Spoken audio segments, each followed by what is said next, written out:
There we go. All right. All right. So we're going to take a couple deep breaths first and just kind of like a grounding, Okay. and just kind of open your heart and be accepting of whatever comes to your mind during our conversation, and anything that isn't meant to happen, we're just going to kind of leave that outside world out for the time of this session here. So we're just going to take a good deep breath in and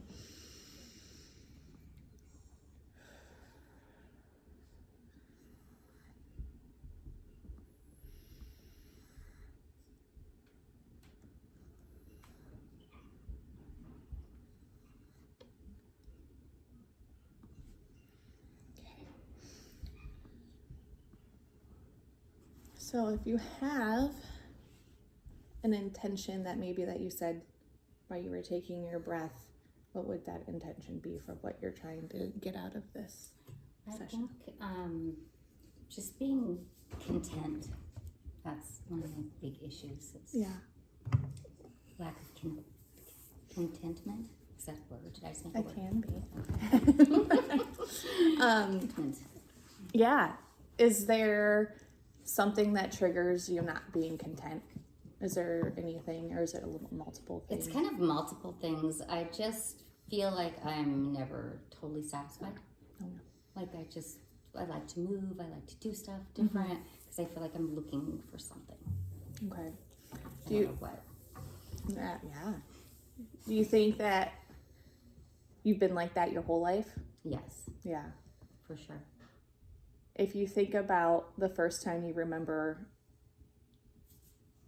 you constantly wanting to keep going or keep moving or finding something and not know what you're looking for, do you remember that time, or like what age or anything that you might have been? I know I always liked change and like moving and things like that, which most people don't. Not bad.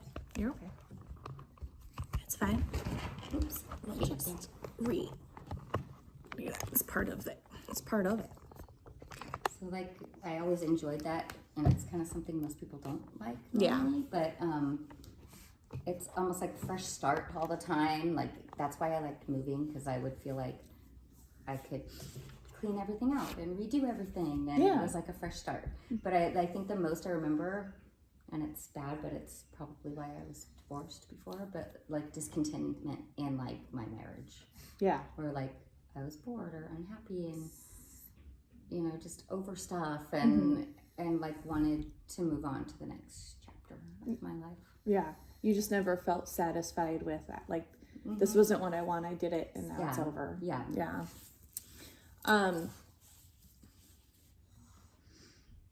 Now I don't necessarily feel like that with relationships in my life, because it would even be with friendships, everything, you know. It's more of even the moving thing, like, I love our house and I love the gym, but there's like the part of me that's like, I want a new experience always. Yeah. So I don't.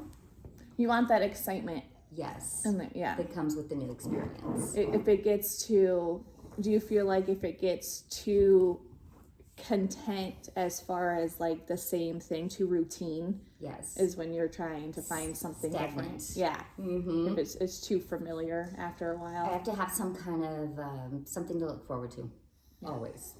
And I hear that that's normal, like for women. Women need that more than men, like a vacation planned or someone's coming out or whatever. Like that, they need that more. Yeah. But I think I need it more than like other people. More than. Do you feel like it has something to do because you're diagnosed with ADHD and whatnot? Do you think that has anything to do with it, especially since you've been like that your whole life? Like you've had this your whole life? Yes, and I wonder if it's different for different people, because I know like my daughter who has ADHD, she hates to move. She hates change. But it's because her ADHD is like, she has to have everything scheduled. And where for me, it's like craziness. You just want to go. I like that, I don't want a schedule. I don't want plans. But I need movement and change. Yeah. Yeah. What do you think, how do you think you could find that contentment? I am not sure I ever can, because I even felt like when we moved into this house, I was like, this was like my dream house and I decorated it the way I wanted and I love it. And even though like if we move somewhere, it's going to be like a downgrade kind of on like our living situation, I still am like excited for that.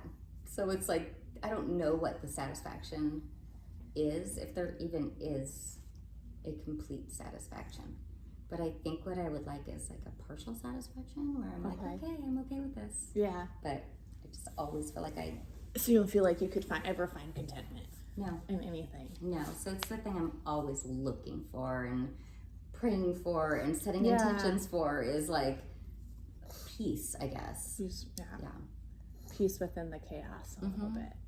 So it's funny because you say that like you like to go off and not have a plan, but there's that when you say you want the peace, to me it tells me that you do kind of want a plan.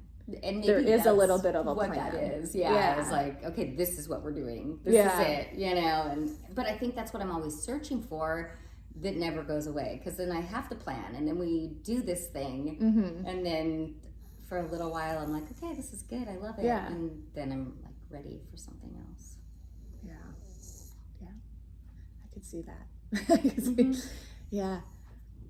So you don't know how you could get, what if you started, instead of going free will, do you think you could ever start just like sitting down and making like a plan, like starting it, making a plan like every day, be like, this is what I'm gonna do, this and this today, like starting small, I know.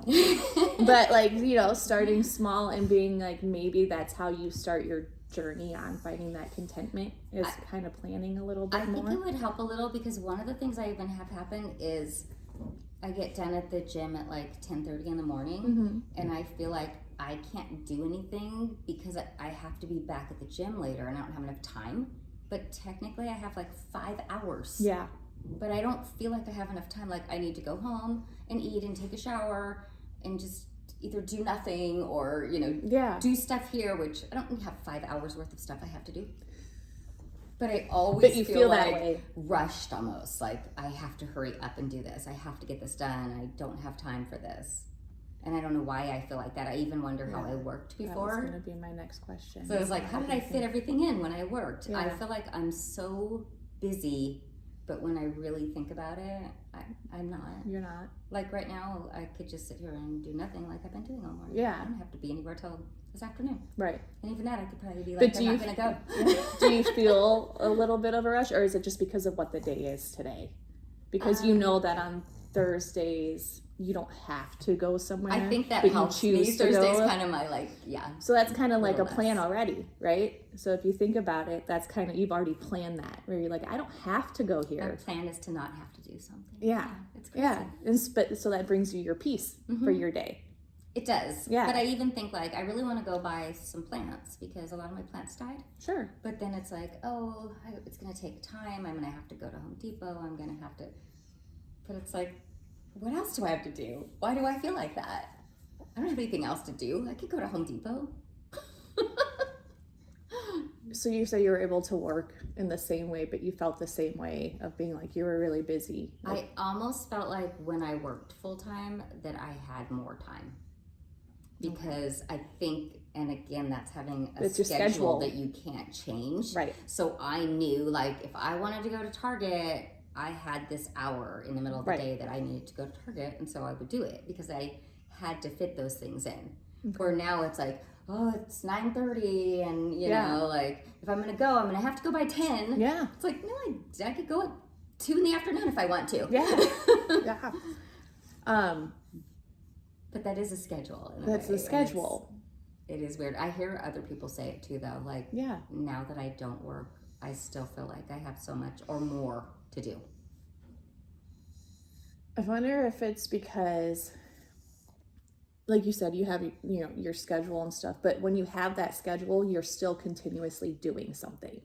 There's not really, you have your 1 hour lunch break, but during that 1 hour lunch break, you're planning on doing something during that 1 hour lunch break. So that's a plan. So you're never not doing something.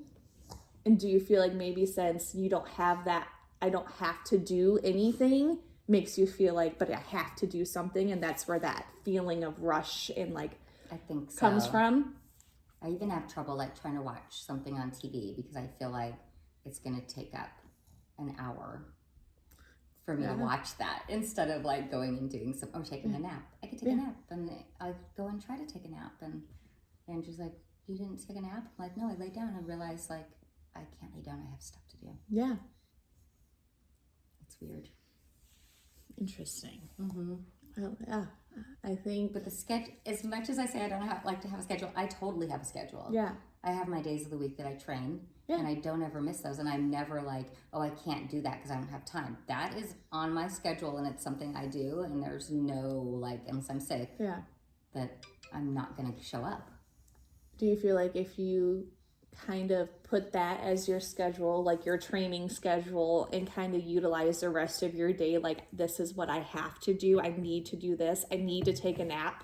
I need to go buy plants. I need to go do this. It would help you be more. I think that would be a good way to make a plan. Yeah. It's things I want to do anyway, or even if you don't want to. But like, I haven't made a dentist appointment, and for 6 months it's been on my schedule of my things that I need to do. Yeah. But I just haven't done it because I feel like, I just haven't had time. You don't have time. Oh, but you have time for other things. Plenty of time. Yeah. I just didn't do it. You make the time for what you want to do. Yeah. Or that I have to do. Right. So sometimes it comes down to like right now I have to do some tax thing today that's probably going to take 5 minutes. Yeah. But I've put it off for so long that like I have to do it today because the deadline is like done, that I have to get it to her. Yeah. So I do that too. And I do I'm always early to everything. But lately, like the last year or so, sometimes I'm late or literally like barely making it and rushing because I thought I could squeeze in one more thing to do. And so how does that make you feel internally when you're not on time or late? Or I can't stand it. Yeah. Yeah. I always think like if we move somewhere where there's like a slower pace of life, it's going to be so amazing. And then both of us are like, that's going to drive us crazy when other people are late still. Yeah. Even though there's that, it's idle time, or it's, people are late and different and they don't care. But I think it's a matter of, is it going to inconvenience somebody else? Mm-hmm. And that's my thing with like feeling rushed sometimes, where it's like, I could be late, but then I'm late, and that like inconveniences someone else. It's not like, I'm late and nobody really cares if I showed up on time anyway. Right. I mean, really, I could come to kids class late if someone else is running class. Right.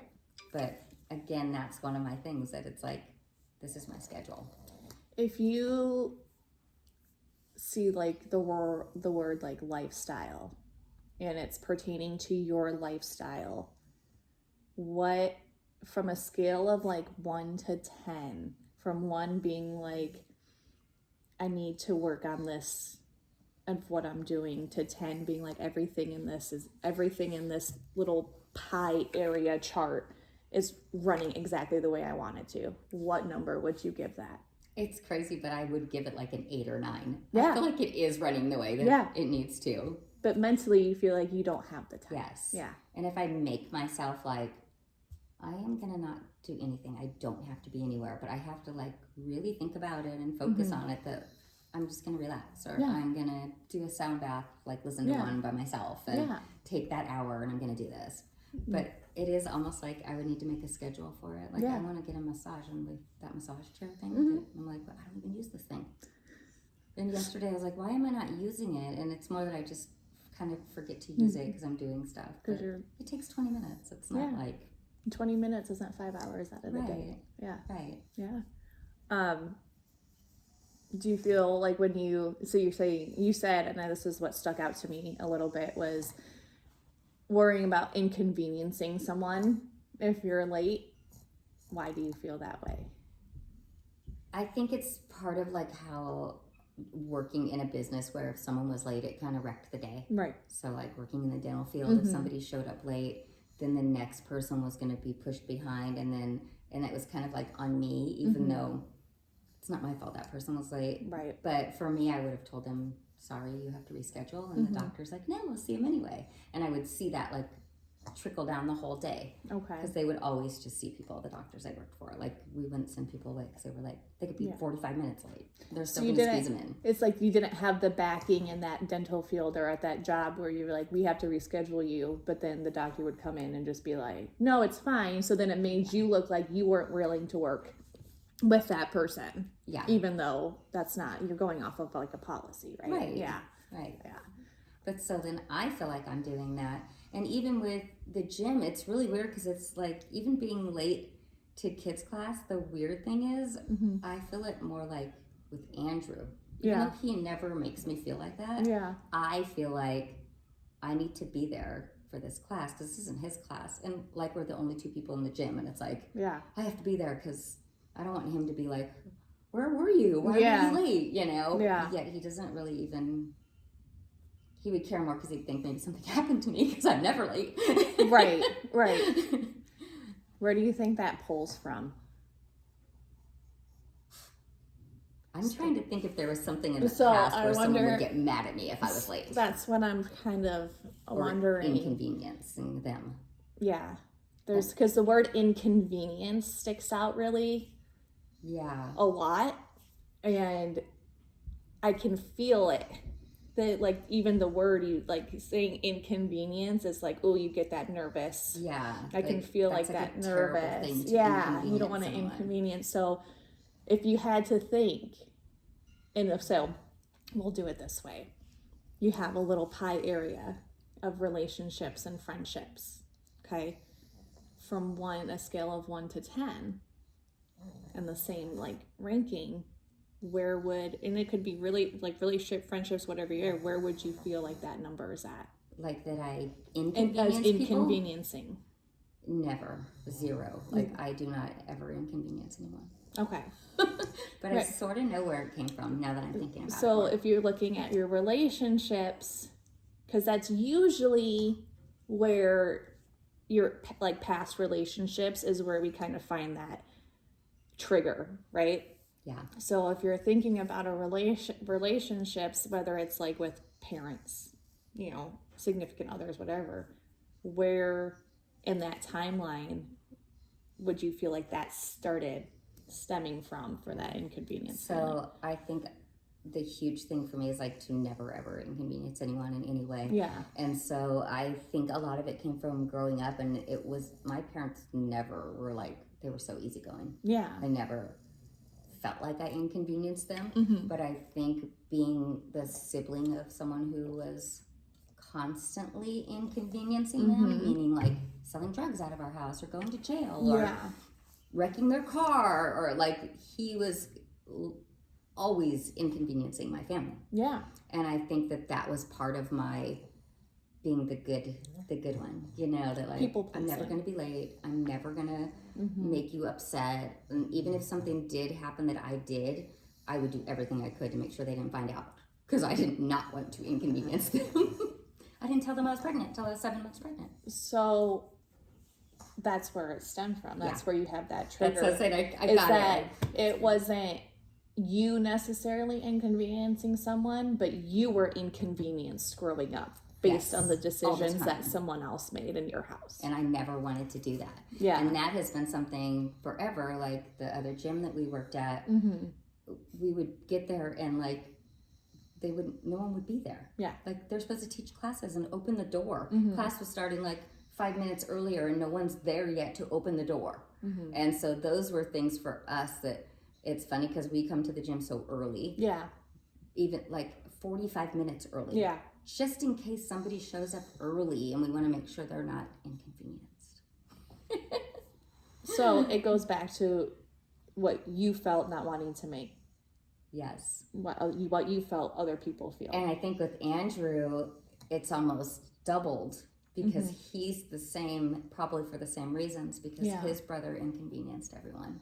So he always went with the flow, did what everybody wanted, never wanted to cause a problem, and so we both have that, and I think that's tough. So isn't that kind of funny how it travels so much from this is how you've lived your life now, from when you were little all the way here, you're still having that worry of inconveniencing someone where it still gives you that like rush, which do you see the connection from the inconvenience and then the feeling of rushed and you wanting to just go and you have 5 hours that you gotta make but sure. You have to make sure you see where that connection is now. And then I have a really like intense thing with being rushed. Like whenever we're gonna go somewhere and like say we're with like Andrew's family, when we went to Disneyland, every morning I would say, what time are we leaving the room? There's your schedule. Because I need to make sure that I'm ready to go when it's time to leave the room. So as much as I'm like fly by the seat of my pants, don't have a plan, a timeline is my thing. I have to know what time I'm doing something.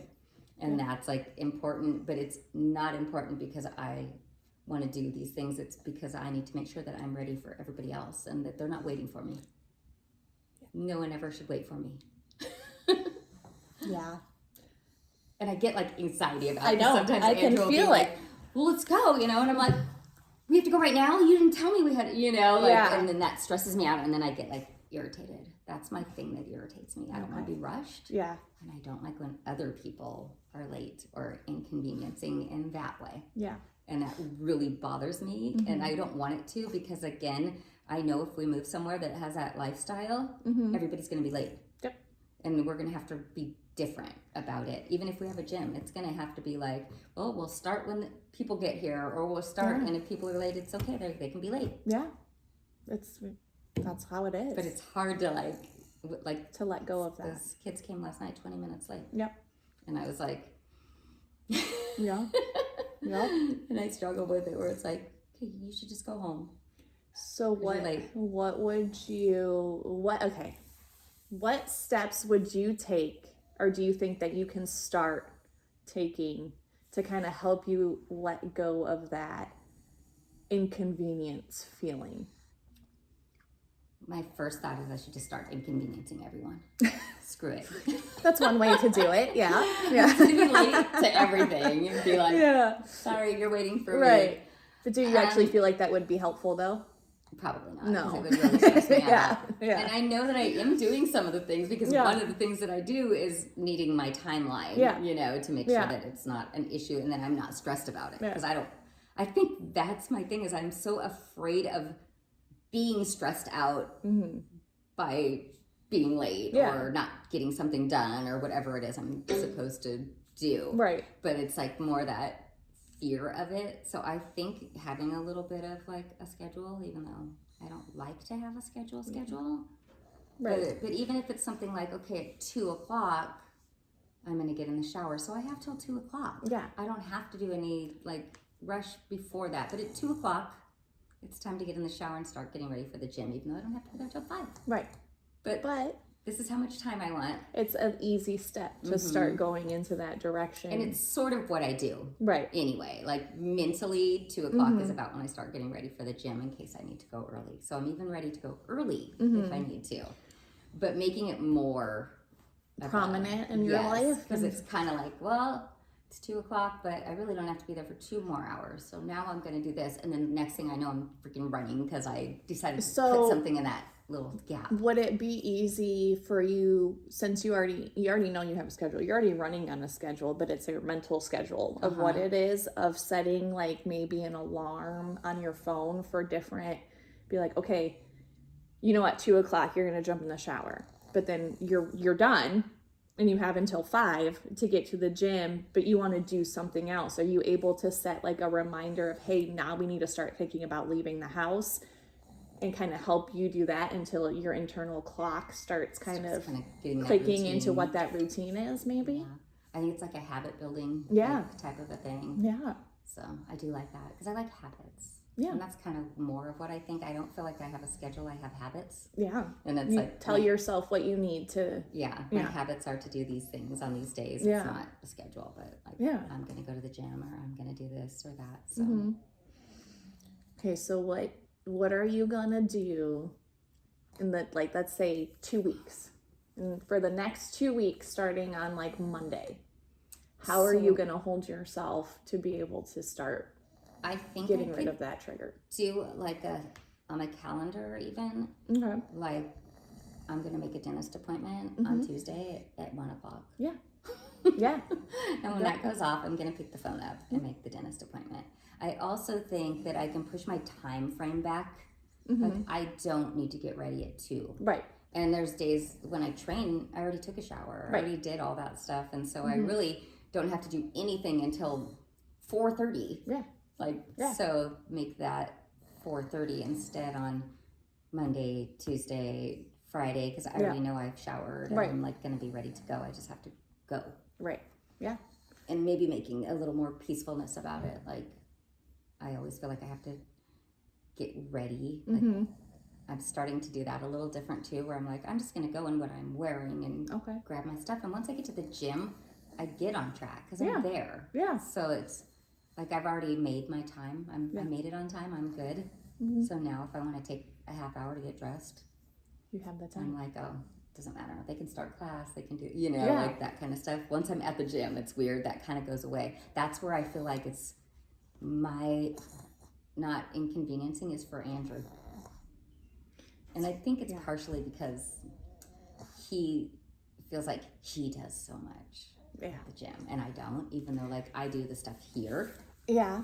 And I'm 13 years older than him. Yeah. So those two things combined, like I can't be like just being there the last few days. I thought I was going to die last night. I was so tired by the time I got home at the end of the night. Yeah. Where like he's younger, he can do it. more of that, and so I think that some of it is he not knowingly gives me like a guilt trip. Okay. Because he says like, oh, well, I've been at the gym all day, or I taught this many classes, or I did this, or I did that. But it's like, but I teach the kids class. That's a little bit of a trigger there. Clean our house every day, and I do. It's like, in a way, reminds me of like Seth, where he thinks the dishes do themselves. Yes. Where he's like, there's no clean forks. What am I going to do? Wash a freaking fork. You know, like. Exactly. But I feel like he sort of thinks that. Like, that our house doesn't take any work. Mm-hmm. The gym's work. Yes. Like, I'm going to go clean the gym this morning.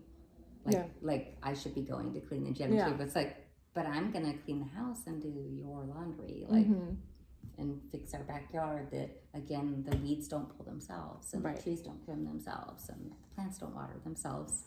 So, like, I think that's part of it for me. Yeah. Is he gives me that feeling. And I don't know that he means to come off like that. Yeah. But for me, it feels that way. Like, oh, I don't want him to not think I'm doing anything. Yeah. So I'm not going to not show up on time. You know, I have to be there. So at least I'm there. I'm here doing what I need to do. Yeah. That's a trigger I just saw Huck in itself as well. Yeah. And I think that is a big one. So maybe even that, talking to him about that. Yeah. Like, do you feel like I'm not doing enough there? Yeah. Because really, you choose to do all that. We have a guy that has a free gym membership because he cleans the gym. Right. You don't have to go clean the gym. Mm-hmm. He can clean it. I think in the afternoon, we have somebody we good. pay to clean the gym, Amy, and she cleans the gym in the afternoon. So it's like, you're choosing to be there. And so that's on you, not me. And that's... I think a communication with that would be good, so that way it would probably help you feel better about yourself as far as the inconveniencing as well of being able to communicate, like, this is how you're making me feel. Yeah. And I don't want to feel this way anymore. I'm working on my steps of not being like this, but I need your help with the way that you're talking to me or how you're and going about it. And to sound that way, but to me, it sounds like you're complaining. Basically. Exactly. Like, are you complaining because like this is your job and you love it? Yep. But my job consists of that and this. Like the house is part of my job. Right. The dogs are even that. Like when I worked the last couple of days for him, he was like, "Oh, thanks. I really appreciate it so much." And I'm like, honestly, I don't mind being there at all. Yeah. My issue is both of us being there and no one's home with our dogs. Yeah. Because they're like our children, you know. Right. And especially right now with her. Like somebody needs to be here to let her out all the time. And so it's like that's for me where I feel like I can't just be there or they're locked up for hours. Why do we have these dogs if we're not gonna spend the time with them? Right. And so I think that's him being sick recently, like, might have been good too, because I felt like that. It was like, I love being there. Yeah. I didn't even mind teaching everything. Yeah. It was fine. It was fun. I was tired last night because I did the brown and black belt and then stayed till on top late, of that, you know? So it's like, those are things where I have to be careful not to overdo it. Yeah. So, but as far as being at the gym and teaching, that part's not hard. I just train too much. Yeah. In those few days. You're just tired. Okay, so you're gonna do little schedules for like the next 2 weeks. See how it goes. Okay. See how it goes, and like you don't and redo it every Monday, and like keep it like if something else comes up. But if something comes up, added into your schedule to make sure that you have the time allotted without feeling that rush feeling, right? Right. And then how could I help you hold that accountability? I think just ask me if I'm doing it. Okay. Like, just check in. Yeah, check in. See if I'm doing it. I'm gonna start it Monday. I'm gonna talk to him though ahead of time. Yes. Because I think even planning my schedule will help with that. Like, do you care if I don't come down until literally 5:15? Yeah, right. Do you need me to be there for you? And that's part of that not coming, I get rush it. I gotta feeling. come a little earlier because then he's trying to, you know. Yeah. So I get it. I need to be there on these days. But on days that I don't need to be.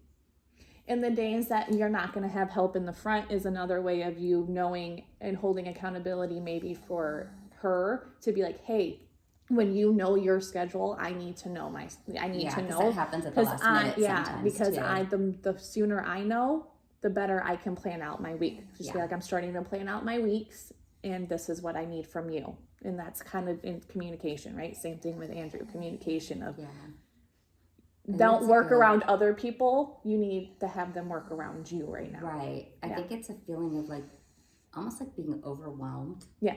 Even though, like I said, I don't have that much to do, so I shouldn't be overwhelmed. Exactly. But I get that feeling where it's like, I have like 3 things on my list I have to do today. One of them's to put freaking gas in my car. I mean, it's like not like I have massive. Why am I freaking out? Like when I worked, I had like this massive amount of things I had to do every day. Yep. And I think that's part of it though, is you just do those things and you go through. You don't have to think. Where it's almost like if you have less to do, you're thinking about each. 100%. Yeah. And putting that time and that effort. And exactly. Man, it's hard to stay home and do nothing. I think this is going to be really good. I think it's going to be good. So we'll close out this session and just, thank our intuition and our hearts for being open and being able to kind of express what we needed to express during this time. Yes. And everything and thanks for letting me. I love it. I know. I love it. It always helps me. Yeah, it's fun. All right, we'll go like